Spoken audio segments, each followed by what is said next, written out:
So this is definitely going to be a different video to what I usually post on my channel, but I wanted to talk about this case that I find really fascinating. It's a sad case, but on November 13th, 2022, there were 4 students in Idaho that were murdered. Now, there were 6 students living in the house, and the 4 victims were murdered in their bedrooms with a knife as well. So it's a personal attack, and they've caught the guy, they think it was, because there was a knife sheath left underneath one of the victims, and they managed to extract a tiny little bit of DNA from it. And then they checked all the cameras nearby, and they found a car that was in that area at that time. And then they sort of was working off of that lead, and they sort of narrowed it down to this guy called Brian Koberger, who's a 28-year-old, and he was living not too far away from where this crime scene happened. And he was quite a weird, introverted guy from what has been coming out and what's been released from his past. And he was a bit older than the victims. The victims were sort of like 20 to 21, and he was like 28. And it fascinates me, this case, because it's a crime that you just don't see happening these days. And the reason that for that, which is good, is because of technology, I believe. You know, like most houses now have cameras, or there's just cameras everywhere on the street. It's like, obviously that's why his car did get caught on CCTV, because there was cameras nearby. But the fact that he still attempted a crime like this, a very personal crime. From what I see, it does look like maybe there was supposed to be one victim, but another victim was awake, who was staying with a boyfriend there. The boyfriend was staying in the room with her, and I think they might have been collateral damage. I'm not sure. I mean, they could have all just been targets, but it's a very personal attack. And yeah, the trial is not set. I mean, it's hopefully going to be like next year or something.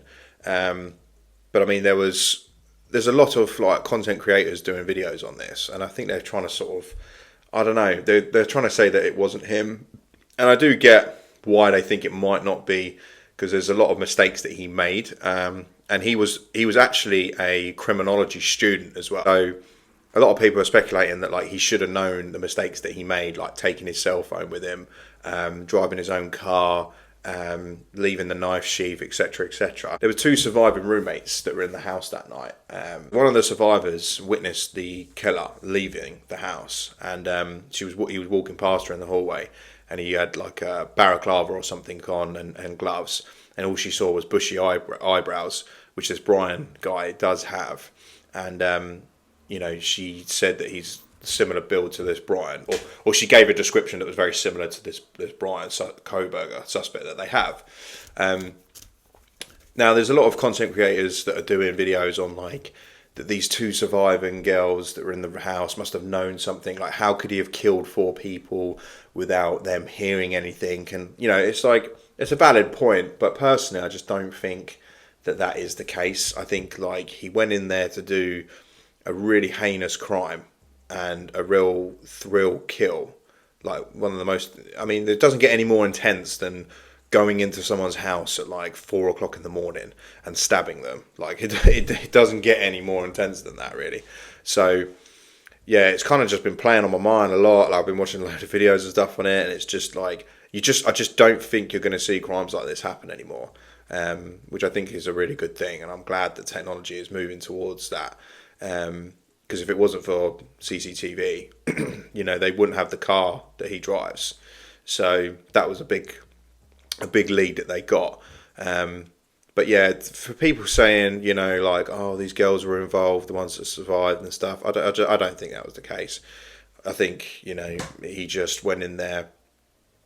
I think maybe he did only mean to kill like one of the girls, and there was obviously a couple of the victims wasn't supposed to be there, and I think that threw him off.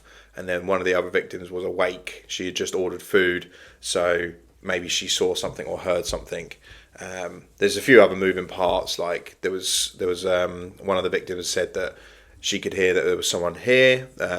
One of the survivors heard her say that, so maybe she probably must have known, and he come down and attacked her for her being, you know, a witness to seeing him. So Yeah, it's just a really mind-boggling case, and I'm really interested to see where the trial ends. So this is more me to sort of give my 2 cents on this, because I'm really just following this case religiously. I've never followed a case like this so closely before, but I think if you are watching this case, don't go down the rabbit hole like I did of thinking it was like the ex-boyfriend of the victims and stuff like that. I think it's pretty much just this one guy did this.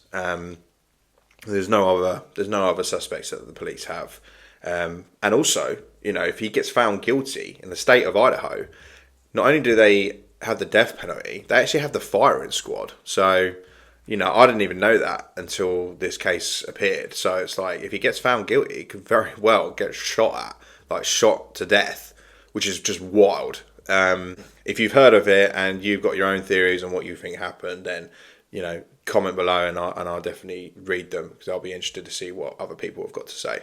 So yeah, thank you for watching. I'll catch you in the next one.